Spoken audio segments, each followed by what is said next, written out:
Could this be the guitar that changed the course of rock history? In the bustling dockside city of Liverpool, Harold Harrison went out to buy his son a harmonica, but came back instead with this guitar. George Harrison took to the guitar with relish and set about learning a few chords.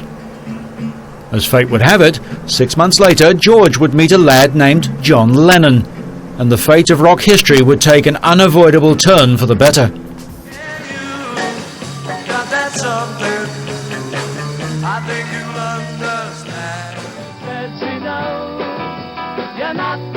It didn't take long for the boys to gain success.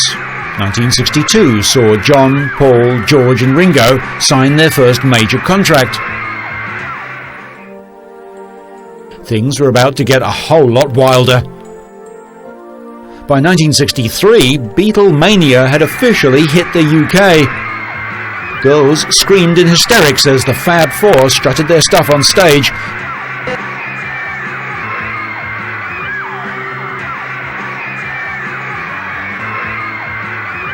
But this reception was nothing compared to what awaited the boys across the pond in the USA. Their arrival at JFK Airport was greeted with screaming fans in fits of passion.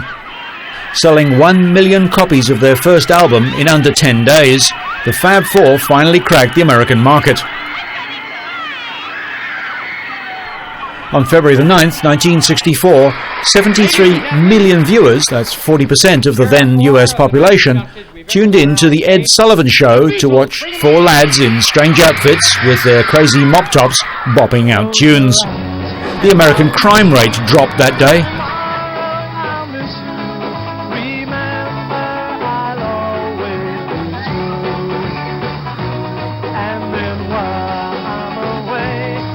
And shortly, the Beatles occupied the top 5 spots on the American charts, a record that is yet to be broken.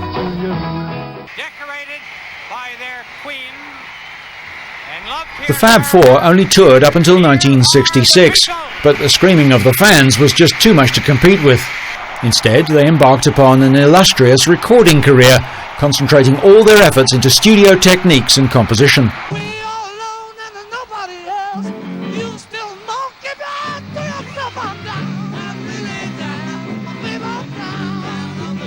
The 1967 album Sgt. Pepper's Lonely Hearts Club Band is often cited by many music aficionados as being the first and perhaps best rock concept album.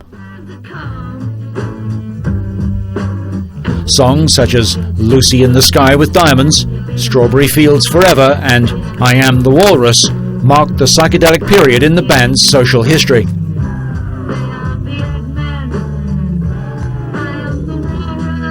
1968 saw the Fab Four embark on a spiritual journey, spending time in India, learning the arts of transcendental meditation and yoga.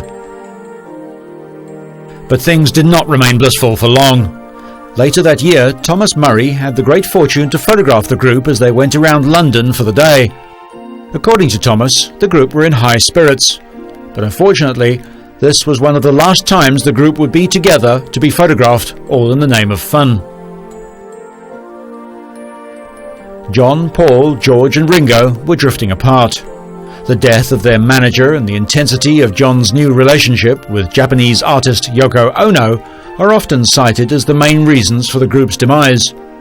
By 1970, Paul McCartney made the move to dissolve the 10-year partnership. Unfortunately, the Beatles were never given the chance to reunite.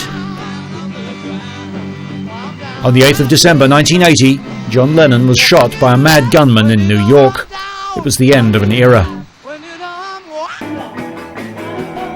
But for many, Beatlemania is alive and well. The music, the hairstyles, the fashion and the art of John, Paul, George and Ringo lives on in the hearts of millions.